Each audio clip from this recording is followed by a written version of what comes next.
Senator King. Mr. Secretary, I'm somewhat puzzled. I grew up in Virginia where Robert E. Lee was revered. I think when I was a kid, his birthday was a school holiday. But as I grew older and learned more about American history, I learned that he fit the classic definition of a traitor. He took up arms against his country.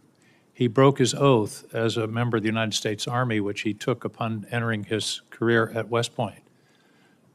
Why are you going through these incredible gymnastics, finding current soldiers or other soldiers to rename? And you slipped a minute ago. You said we're returning these bases to their original names. Here's the kind of moment that cuts through the noise when a U.S. Senator actually calls out the absurdity of romanticizing traitors. Senator King isn't just asking why military bases named after Confederate leaders are being renamed. He's flipping the script on that whole nostalgic delusion. Let's get real. Robert E. Lee wasn't some misunderstood Southern hero. He was a U.S. Army officer who broke his oath, led an armed rebellion, and fought to preserve slavery. That's not heritage, it's treason. And yet, for decades, we've had bases honoring his name, training American soldiers under the shadow of a man who literally turned his back on the country. King's challenge isn't just about transparency in defense budgets. It's about moral clarity.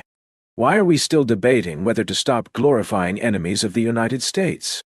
This isn't erasing history. It's refusing to celebrate betrayal.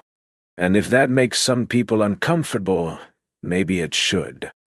Robert E. Lee, leading general of the Confederacy, Pickett, the other names. Why are you doing this? I don't understand what the motivation is to rename bases for people who took up arms against their country on behalf of slavery. What possible motivation can there be for this? Who is telling you to do this? Who is urging you to do this?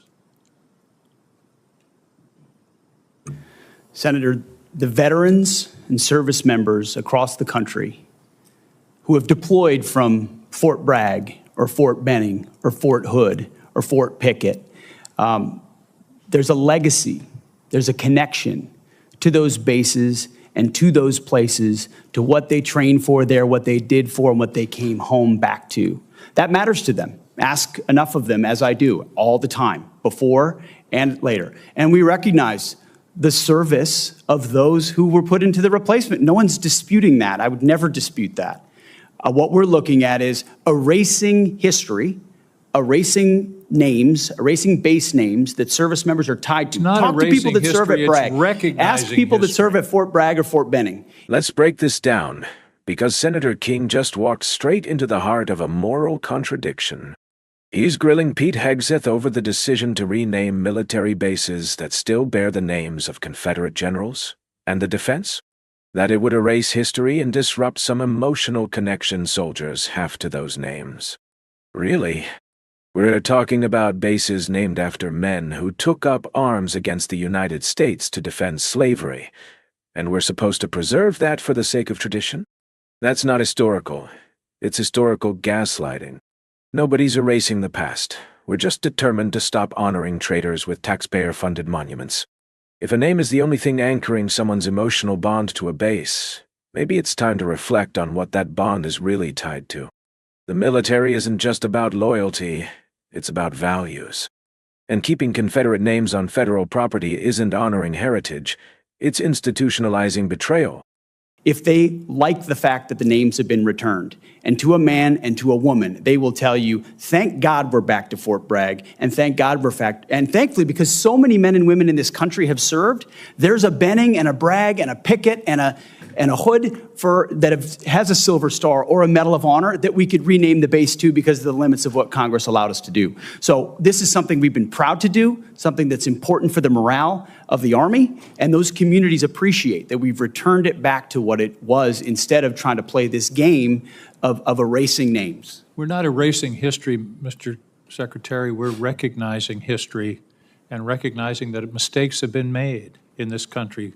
The greatest of all was the Civil War, where people took up arms against their country on behalf of the institution of slavery. And to continue the practice of recognizing those people and honoring them by the naming of these bases is, I believe, an insult to the people of the United States. Let me talk about the budget. Here's where the conversation gets raw and revealing. Soldiers at Fort Bragg and Fort Benning say they want the original names back, that it boosts morale and honors their history. But let's be brutally honest. What kind of history are we really honoring? These weren't just names. They were tributes to Confederate leaders who waged war against the United States to defend slavery.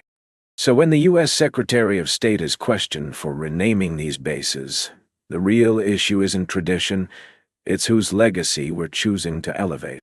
The questioner hits the nerve dead on.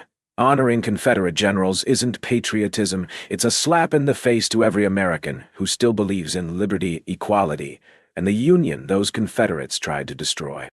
If morale hinges on names rooted in betrayal, maybe we need to redefine what kind of pride our military should stand for.